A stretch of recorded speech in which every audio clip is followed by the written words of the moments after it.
अस्सलाम वालेकुम क्लास 4। आज है हमारा लेक्चर नंबर 3। पिछले चैप्टर में हमने रीडिंग करी थी और मैंने उसका आपको थोड़ा होमवर्क दिया था। आज हम पढ़ेंगे, हमारे चैप्टर का नेम है आवर रिसोर्सेज। आवर रिसोर्सेज हमारे मुल्क के ज़राए वगैरह जो हैं उनके बारे में हम बात करेंगे। तो इस चैप्टर को शुरू करने से पहले जो इस चैप्टर के मुश्किल अल्फाज हैं, डिफ़िकल्ट वर्ड्स, उस पर हम एक नज़र डाल लेते हैं। आप अपने साथ एक पेंसिल ले लीजिए और उसको अंडरलाइन करते रहिएगा। रिसोर्सेज मतलब ज़राए, इरोडिंग मतलब कटाव, एक्सीडिंगली मतलब गैर मामूली, स्वैम्प मींस दलदल, क्रस्ट मतलब तय, स्टीप मतलब ढलान, इरिगेशन मतलब आपाशी, इनएडिक्वेट मतलब कम और ऑब्स्ट्रक्ट मतलब रोकना। तो ये थे इस चैप्टर के कुछ मुश्किल अल्फाज। अब हम आते हैं रीडिंग की तरफ। तो आप अपना बुक का पेज नंबर 31 ओपन कीजिए, तो हम रीडिंग स्टार्ट करेंगे। अच्छा जी, हमारे चैप्टर का नेम है आवर रिसोर्सेज, हमारे ज़राए। Forest are a very important natural resources. जो जंगल वगैरह होते हैं वो बहुत अहम नेचुरल रिसोर्स है, बहुत अहम ज़राए है। दे हैव मैनी यूज, और उसके हमारे बहुत से फ़वाइद होते हैं, बहुत से यूज़ होते हैं हमारे लिए। Unfortunately, mankind does not realize the potential of forest. They keep on destroying them for their personal gains. लेकिन जो इंसान है, इंसानियत है, वो उसके अहमियत को नहीं समझ रही और वो जंगल जैसे काटते रहते हैं, पेड़ काटते रहते हैं अपने ही मतलब के लिए, अपने मुफाद के लिए। हम आहिस्ता आहिस्ता जंगल बर्बाद कर रहे हैं। The important of forest. अब इसमें इम्पोर्टेंस ऑफ फॉरेस्ट, फॉरेस्ट की अहमियत के बारे में कुछ पॉइंट्स हैं, पहले उसके बारे में हम बात करेंगे। They take in carbon dioxide which human beings are and animals breathe out.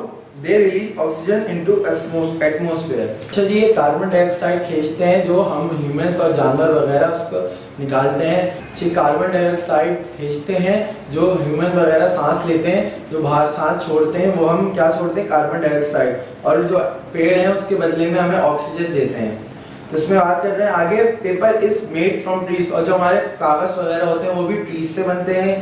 They provide food for many animals, और जैसे पेड़ वगैरह फल वगैरह होते हैं ये बहुत से जानवरों के लिए खाना होता है, उनकी ग़िज़ा होती है। Forest prevent the soil from eroding as the root of the trees hold the soil together, और जो ये दरख्त वगैरह होते हैं वो कटाव से भी बच जाते हैं क्योंकि उनकी जो रूट वगैरह होते हैं वो ज़मीन के नीचे एक साथ जुड़ी हुई होती हैं, इससे वो कट नहीं सकते और उनके कटाव में थोड़ी कमी होती है। Many important medicine are made from the bark, the leaves and the sap of the trees. The wood of the trees is used to make buildings and furniture. बहुत सी दवाइयाँ जो है वो किसी शाखों या पत्तों से भी बनती हैं पेड़ के, और जो लकड़ी वगैरह होती है बिल्डिंग्स या फर्नीचर वगैरह जो हमारा होता है उसको बनाने में काम आता है। They provide shade to us and to the animals, और वो हमें साया देते हैं हमें और एनिमल्स या जानवरों को। They are homes for the birds, और वो परिंदों के लिए घर भी होते हैं। जैसे आपने देखा होगा परिंदे पेड़ के ऊपर घोंसला बनाते हैं अपना, और वो उनका घर होता है। Insect and many small creatures, ये कीड़े वगैरह भी पेड़ में ही होते हैं या पेड़ के नीचे ज़मीन पे होते हैं। तो एक तरह से ट्री हमारे लिए बहुत फ़ायदेमंद है, जंगल के हमारे बहुत से फ़वाइद हैं। Tree are beautiful to look at, और वो बहुत खूबसूरत होते हैं। जो हम देखते हैं अलग अलग तरह के पेड़ होते हैं, उनमें अलग अलग तरह के फूल उगते हैं। Forests absorb the rainwater which would otherwise flow down in the torrents as cause flooding. Forests prevent floods, और जो फॉरेस्ट वगैरह जो होते हैं, जो बारिश का पानी होता है उसको अपने अंदर सूख लेते हैं। इससे ये होता है कि पानी ज़्यादा भरता नहीं है और ये सैलाब से बच जाते हैं हम। Perfumes, glue, paint, painting, dyes, rubber and countless other things are made from the trees. Perfume वगैरह हो गया, ग्लू वगैरह, बहुत सी अलग अलग चीज़ें हैं जो जिनको हम गिन नहीं सकते। बहुत सी ऐसी चीज़ें सिर्फ पेड़ या जंगलों से बनती हैं, जंगलों में बनती हैं। We get fruits, nuts and flower from the tree, हमें फूल मिलते हैं, फल मिलते हैं और भी अलग अलग चीज़ें मिलती हैं किससे, पेड़ से। तो इसमें कहने का मतलब ये है कि हमारे लिए पेड़ और जंगल में पेड़ होते हैं तो हमारे लिए जंगल बहुत फ़ायदेमंद है। स्टॉप डिस्ट्रॉइंग द फॉरेस्ट, इसमें बता रहे हैं कि हमें फॉरेस्ट को डिस्ट्रॉय नहीं करना चाहिए। We cut down trees to get more space for building houses. हम पेड़ काट देते हैं या पूरे पूरे जंगल काट देते हैं इसी वजह से, ताकि हमें ज़्यादा स्पेस बन सके जिसमें हम बिल्डिंग या घर अपना बना सकें। We cut down trees to get more space for growing crops, और हमें काश्तकारी और फसल उगाने के लिए भी हम पेड़ काट देते हैं ताकि हमें ज़्यादा से ज़्यादा जगह मिले। We cut down trees to make things to sell, और हम जैसे लकड़ी से पेपर बनता है, सब बनता है, तो हम उसके लिए भी बहुत सी चीज़ें, बहुत से पेड़ काट देते हैं ताकि हम उससे अपने फायदे की चीज़ें बना सकें। Whole forest are destroyed by the forest fires which are started by careless people throwing lighted matches or not extinguishing campfire properly। और ये जो आग वगैरह लगती है इसी वजह, ये भी इसलिए लगती है कि लोग कैंप फायर वगैरह, कैंपिंग वगैरह करते हैं, आग वगैरह जलाते हैं, लेकिन उसको बुझाते नहीं है सही से, इसी वजह से पूरे जंगल जल जाते हैं। Forest are too precious a resource, if we take a tree we must plant more in its place. और अगर हम एक पेड़ काटते हैं बट या तो हमें उसकी जगह और भी पेड़ उगाने चाहिए। तो इसमें ये बात करी है इसमें कि जंगल के फवाइद बताएं कि जंगल होने के क्या फायदे हैं, इससे हमें क्या क्या मिलता है। The total area covered by forests in Pakistan is very little, barely 4%, whereas there are countries whose forests cover 25% of their land। Pakistan में जो जंगलात का स्तर वो बहुत कम है, कितना, पूरे पाकिस्तान में सिर्फ 4% है, जबकि और जो मुल्क हैं वहाँ पर फॉरेस्ट जो कवर करता है एरिया वो 25% तक करता है। मतलब इसका कहने का मतलब है वैसे ही पाकिस्तान में बहुत कम जंगलात हैं तो लोग और उसको बर्बाद कर रहे हैं कि और कम हो जाए। We start off with the high mountains of the northern areas. Alpine forests are found here at the high altitude in some areas। और अल्पाइन फॉरेस्ट जो है वो बहुत ऊंचे इलाकों में पाए जाते हैं। In some areas which have not grown properly because of the exceedingly cold climate। और जो ये अल्पाइन फॉरेस्ट है और यहाँ बहुत सी चीज़ें इन एरियाज में बहुत सी चीज़ें नहीं उगती क्योंकि वहाँ बहुत ज़्यादा सर्दी होती है। Many forests are found in the lower parts of these same mountains in some parts of Balochistan. और जो बहुत से जंगल के हिस्से हैं वो इनके बलूचिस्तान के लोअर अंदरूनी हिस्से में पाए जाते हैं। The juniper forest of Balochistan are among the largest in the world। और जो जूनिपर फॉरेस्ट है वो दुनिया का सबसे बड़ा जंगल है। Bela forest and riverine forest are found on the bank of the rivers. और ये जो उसमें बताया बेला फॉरेस्ट और रिवरीन फॉरेस्ट ये बैंक ऑफ द रिवर, दरिया के किनारे पे पाए जाते हैं।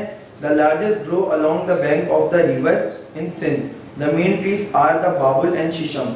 और ये सिंध रिवर जो दरिया सिंध है उसके रिवर के किनारे पे भी पाए जाते हैं। और उनके जो मेन ट्रीज हैं जो ज़्यादा तादाद में इस फॉरेस्ट में ट्री है वो है कौन से, बाबुल और शीशम।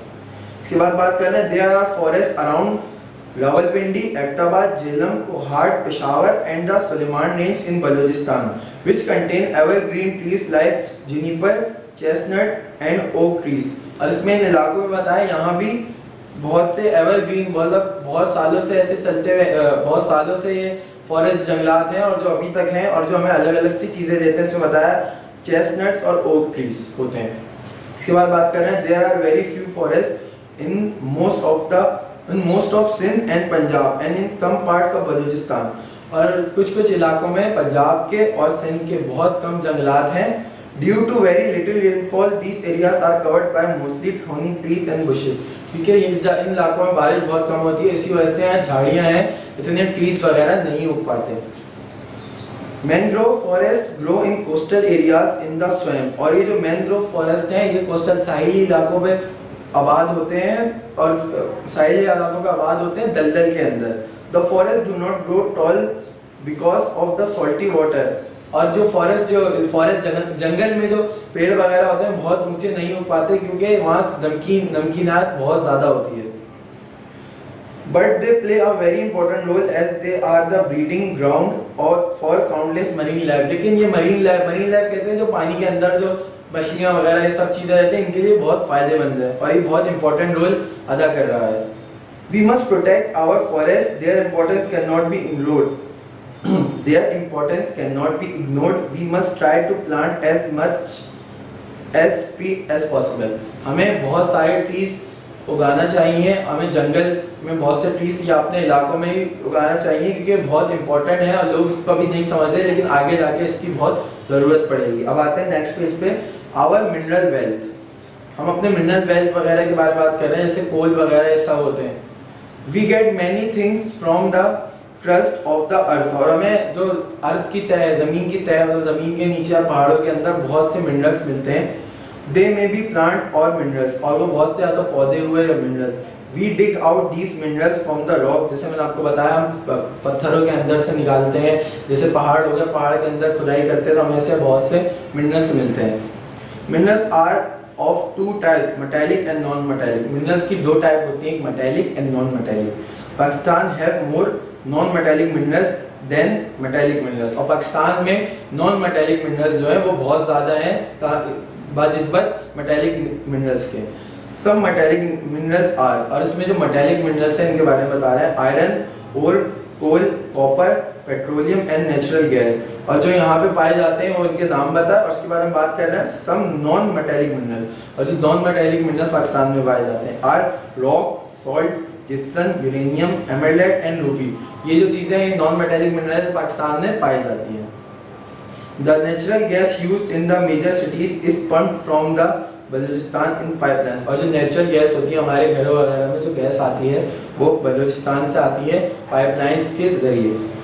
This gas is used in Holmes, जैसे मैंने बताया घरों में यूज होती है, स्टोव, हीटर्स और गीजर्स। जैसे सर्दियों में हीटर वगैरह यूज करते हैं उसमें यूज होती है, स्टोव हमारे चूल्हों में से खाना पकता है, और गीजर जो गीजर वगैरह नहाने के लिए जो हम यूज करते हैं। And in factories and is a very important resource, और ये हमारा बहुत इंपॉर्टेंट जराया है, ये फैक्ट्रीज वगैरह में ये गैस यूज होती है। The rock salt is mind in several areas but the most important in the salt mine is Khewra. जो सॉल्ट की माइन होती है, कान जो होती है जहाँ से हमें नमक मिलता है, वो बहुत से इलाकों में पाया जाता है, लेकिन जो सबसे इंपॉर्टेंट, सबसे जो बड़ा या कहें आप सबसे जो ज़रूरी है, वो ज़रूरी जगह या सबसे इंपॉर्टेंट जगह वो कौन सी है? Khewra. It is the largest in the world, और वो दुनिया की सबसे बड़ी है। Salt is used daily in our food and in some medicines. It is essential for our body. नमक जो है, salt कहते हैं नमक को, नमक हमारी ज़िंदगी का भी बहुत इम्पोर्टेंट हिस्सा है, जैसे खाने में या बहुत सी मेडिसिन में भी नमक यूज होता है। Like forest minerals are usually taken for selfish gains. We must remember that these resources do not are limitless supply. जैसे हम बहुत सी चीज़ें, इससे हमें बहुत सी चीज़ें मिलती हैं, लेकिन हमें ये नहीं भूलना चाहिए कि ये लिमिटलेस नहीं है, कि बहुत सारे हैं। ये एक वक्त आएगा जब ये भी ज़राए जो हमारे रिसोर्सेज हैं कम होने लग जाएंगे। The supply may be exhausted in any day. We must use them carefully. जैसे मैंने आपको पहले बताया कि सप्लाई जो है वो हो सकता है कि अचानक से ख़त्म हो जाए, तो इनको हमें बहुत हिफाजत से और बहुत अच्छी तरह से यूज़ करना चाहिए। Our precious soil, हम अपनी मिट्टी के बारे में बात करेंगे। If we look at the towering mountains toward the north, for most of the year we will find snow on the ground. और अगर हम माउंटेन्स वगैरह पे देखेंगे, ज़्यादातर वक्त में साल के वहाँ पे आपको बर्फ़ जमी हुई नज़र आएगी, कि वहाँ ऊंचे इलाके होते हैं, वहाँ ज़्यादातर बर्फ़ गिरती है, तो वहाँ बर्फ़ जम जाती है। Naturally no crops can be grown there, और कोई फसल वहाँ नहीं उग सकती। Secondly the areas not covered by snow and rocky are very steep, making it very difficult for farming. और वहाँ के जो इलाके होते हैं बहुत, उनमें बहुत ढलान होती है, जैसे यहाँ होता है कि मैदान होता है, प्लेन होता है, जिससे हम आराम से काश्तकारी वगैरह कर सकते हैं, लेकिन वहाँ ऐसा नहीं है, वहाँ ढलान होती है जगह जगह, इसी वजह से फार्मिंग बहुत मुश्किल है। Between these mountains we have the valley, और वहाँ माउंटेन्स के दरमियान में बहुत सी वादियाँ हैं। Reverse flow down between these valleys making the soil fertile and quite conductive for farming, और वहाँ से जो नहरें हैं उनमें से नहरें गुजरती हैं, जो वादियाँ हैं, और वो उस ज़मीन को ज़रख़ेज़ बनाती है। The river Indus Delta towards the south has very low land which is usually flooded with salty seawater. The soil here is not suitable for any kind of growth. और इसमें ये बताया रिवर इंडस के साथ साथ जो बता रहे हैं, जो रिवर इंडस है उसके करीब भी कोई काश्तकारी नहीं हो सकती, क्योंकि वहाँ भी बहुत सॉल्टी वाटर होता है, नमकियात बहुत ज़्यादा होती है, इसी वजह से वहाँ पे कोई फसल नहीं उग सकती। The desert areas are dry, arid, sandy and rocky. There is a very little rainfall, so it is not suitable for farming. Meaning of irrigation. अब हम अपाशी के बारे में बात करेंगे। We use the water from the river to irrigate our crops. हम नहरों से पानी लेते हैं, दरिया से पानी लेते हैं कि हम अपनी फसलों को सैराब कर सकें। The water passes through canals and from the canals to its distributaries to reach the field. और ये ऐसे डायरेक्ट दरिया से डायरेक्ट तो जा नहीं सकती, कैनाल्स नहरों से होती हुई जाती है, जो फील्ड्स वगैरह हैं वहाँ डिस्ट्रीब्यूट होती है। We have a very extensive network of canals which is said to be one of the largest in the world. और वहाँ पर नहरों का जो नेटवर्क है, जो सिस्टम है, वो बहुत वसी है, बहुत बड़ा है। There are many types of canals, और यहाँ पर बहुत तरह के कैनाल्स नहर होती हैं। There are the flood canals which only flow when the level of water rises in the river because of heavy rains in monsoon। एक होता है फ्लोट कैनाल, जो जब बारिश होती है तेज और जब पानी ऊपर आता है तो बस वो तभी चलता है, तभी वो पानी का फ्लो बढ़ाता है। The perennial canals are next to the barrage on the river. The water is released through the gates in the canals.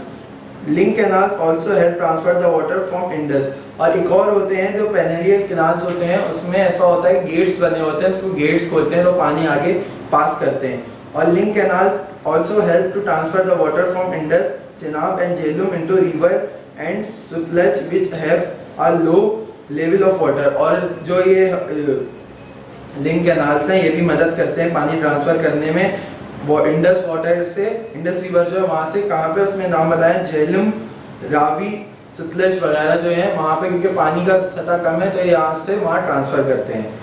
These canals help in supply of water to those areas where the water is inadequate। जिस जगह में जैसे बताया जहाँ कम होता है पानी, वहाँ पे पानी सप्लाई करते हैं। To ensure the supply of water to place secondary water, small dams are also built, stream beds and rivulets। और जो डैम्स वगैरह होते हैं छोटे, वो भी और जगह जगह मिलते हैं ताकि पानी जमा कर सकें। They obstruct the flow of water। The water collect behind the dams and from there it flows through gates and small water channels through reach the field। और डैम से पानी जाता है छोटे छोटे चैनल्स के जरिए या छोटे छोटे पाइपलाइन के जरिए फील्ड्स में। Tubewells are operated by electricity. Tubewell जो होती हैं वो बिजली से चलती हैं। They pump water from great depth because of this the crop get enough water for a good harvest। और इसकी वजह से ही पंप्स करती है, पानी आगे बढ़ाती है, इसी वजह से ही जो फसलों को पानी मिलता है और फसलें अच्छी उगती हैं। Persian wheels are also used to supply water from well and pass through water channels to the field but do not supply sufficient water। और इसमें जैसे बताया पर्शियन व्हील ये भी पानी को आगे भेजता है और फील्ड्स वगैरह में। इन सब में एक ही बात करें कि इन सब का क्या काम है, सब चीज़ों का कि पानी आगे ट्रांसफ़र करना और फसलों तक पहुंचाना। Large dams is like the Tarbela dams and the Chashma barrage on the river Indus and Mangla dam on the river Jhelum have been built। और इसमें कुछ बड़े डैम की बात करी है, टरबेला डैम्स हो गया, चश्मा बैरेज हो गया या मंगला डैम हो गया, इसके बारे में बात करें, वो भी बनाए गए ताकि पानी जमा कर सकें। They store lakh of cubic meters of water so that much of the land is irrigated। और इसमें वही बात कर रहे हैं कि वो बहुत सा पानी जमा करते हैं। Because of the stored water we can produce maximum crop yield। और हम बहुत सी फसलें उगा सकते हैं क्योंकि वहाँ पर बहुत पानी होता है। तो आज का हमारा चैप्टर होता है यही खत्म। आपका होमवर्क है एक्सरसाइज सी पेज नंबर 36। आज का चैप्टर हमारा यही खत्म होता है। मिलते हैं अगले लेक्चर में। अल्लाह हाफ़िज़।